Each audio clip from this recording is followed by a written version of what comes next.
we're going to be examining Wolf, who was or is a controversial YouTuber.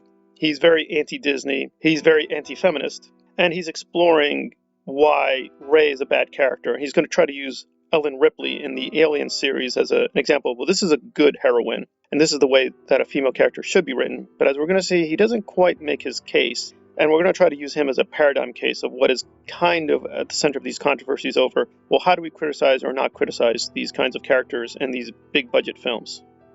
From the Alien franchise is fucking awesome. By far and away my favorite female character ever. The fact that she's female is never brought to the forefront, and no one ever makes it a point that because of that she's better than any other character. The difference between a character like Ripley and a character like Rey is that one is a naturally implemented character and the other is not. To compare, let's list all of the attributes of both characters to ascertain how exactly one is different from the other. Ripley's femininity is never a focal point for the story, but it is a natural element of her character. Sure, she jumps into a xenomorph hive and fights off apex predators in their own domain, but her reasoning behind it is profound yet very subtle. At the beginning of Alien, she's cool, calculating, and driven by direct orders, but at the end of the movie, when she inevitably breaks, all of her crewmates are dead, and the Nostromo is about to explode. She doesn't just make a run for the escape pod alone, she makes a conscious effort to keep her cat safe. We know that she is, or rather was, a mother, so the way that she treats Newt throughout Aliens and jumps into the xenomorph hive to save her makes sense to the viewer. We understand.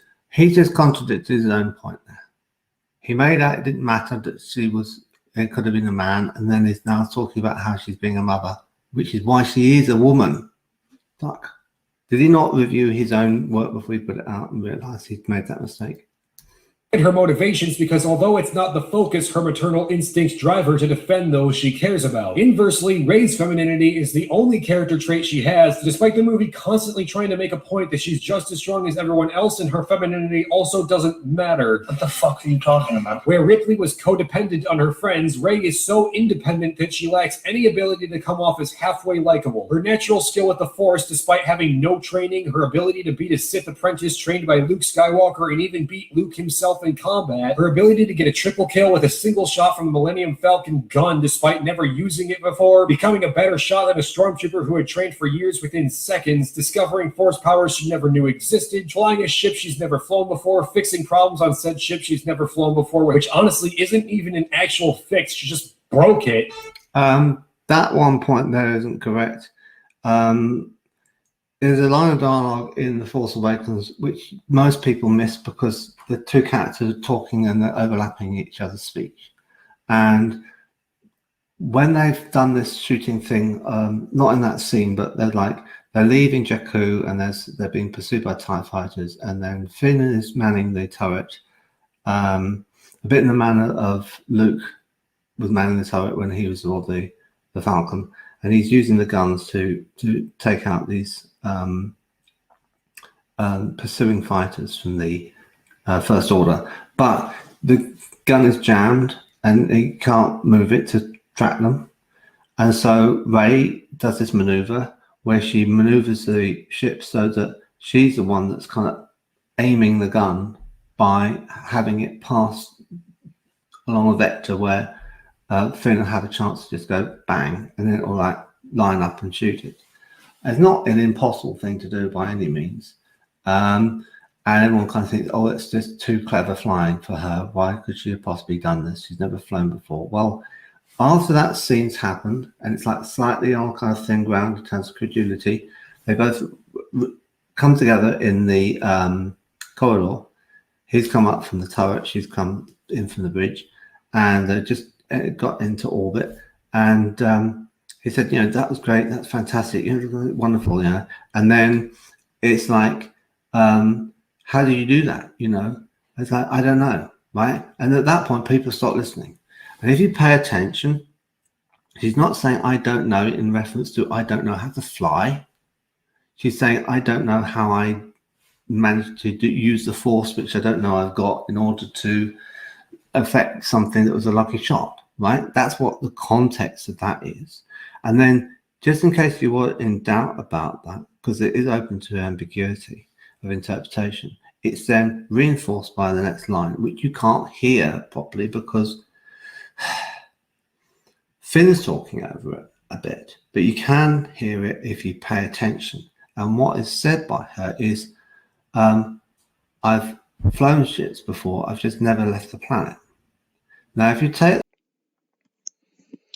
All right, so we've heard uncompetitive speak, and the stream he was in is long. It's like 11 hours, so I'm only excerpting a very small amount. He goes into much more detail. Like, he gives me some information I didn't know. Apparently, Ripley herself was actually originally written as a man, but they changed it. But the argument still stands where Wolf is like, well, her female identity is not central. But as Uncompetitive points out, he actually contradicts himself, where he does say, well, Ellen does have some motherly instincts, so her female identity is central. Otherwise, she wouldn't feel those motherly, maternal instincts.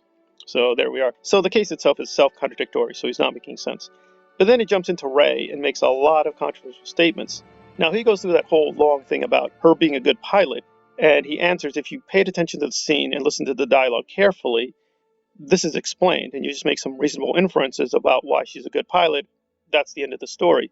And he's also jumping around with the editing. He's putting in scenes from The Force Awakens as well as The Last Jedi. But with The Last Jedi, she's had some experience, so her skill level increasing might make sense.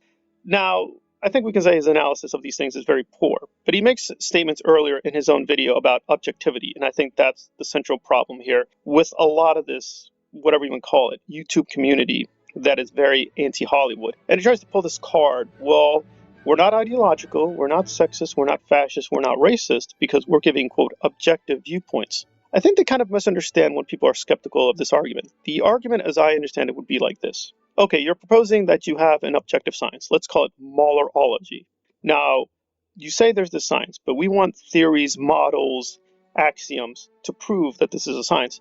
We're never provided those things. They do, however, say, but if we just go with observations, we'll be proven correct. So they're sort of saying there is an objective science, but they never provide us evidence that there is an objective science. So it's kind of a bizarre argument.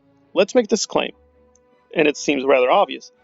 X and Y are human beings. Human beings, by definition, as an ontological issue, have fallible knowledge. Now, you're claiming you have absolute knowledge of Ellen Ripley or Ray or whatever, or about Alien or Star Wars or Star Trek, whatever it is. How is that possible? If you're a human being, by definition, you're going to have fallible knowledge about everything, including physics.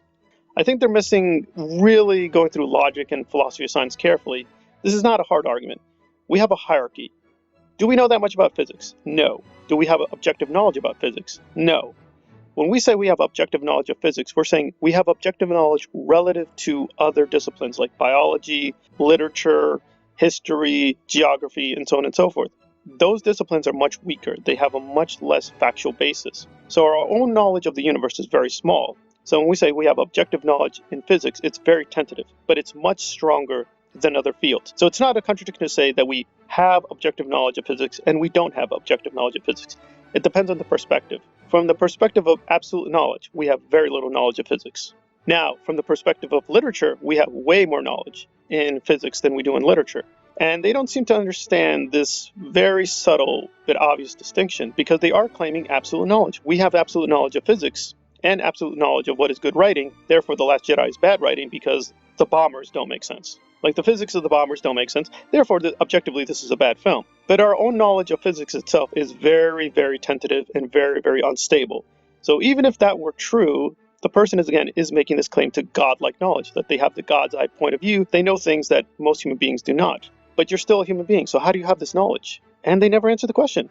So they're claiming to be literally gods, but they never prove they are gods. And I'm going to make the claim, you're not God, so you don't have this absolute knowledge. So when you make these claims that Rey is a terrible character, but Ellen Ripley is a great character, it's like any other claim. It's very tentative, we should be skeptical, and proceed cautiously. But if that's the case, then we're back to, you could be, in fact, a racist, sexist, fascist. You just don't like this character because she's a female or she's a feminist or whatever. So your claim to absolute knowledge will not immunize yourself from this charge of racism or fascism or imperialism or whatever it is. But that's the kind of trick they're playing. Like, once we have this claim to absolute knowledge and we justify it, then we're immune. So even if we were racist or fascist or sexist, it would still be true Rey is not a good character. But here's the problem. You don't have the justification for absolute knowledge. So the case fails absolutely. You don't have the basis to make that kind of knowledge claim. You just don't.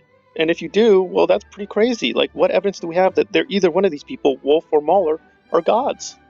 We don't have any. So it's unclear what the hell they're saying. It seems like they are making a claim to absolute knowledge, but they provide no evidence or justification. And when they do make their cases with empirical examples, the examples themselves are self-contradictory. So it's very unclear what the person is trying to claim. It just seems that they do frankly start off with an anti-feminist agenda. They hate this character, and they're going to provide rationalizations for that position, which is their prerogative. But it's not knowledge, it's not objective, and it's not clearly objective observations. They're just very partisan observations. So I'm unclear how this person thinks they're not being ideological. But that's the claim, that, even if they were racist or sexist, they're not being ideological. What they're saying is true. But it does seem like their truth claims are bound up with their ideology, or so it appears. But we'll work on Wolf more and give him more of a chance. But here at this level, he self-contradicts himself and is making a complete fool of himself. All right, but we're going to investigate further how we can and cannot criticize big-budget Hollywood films. Thank you for listening.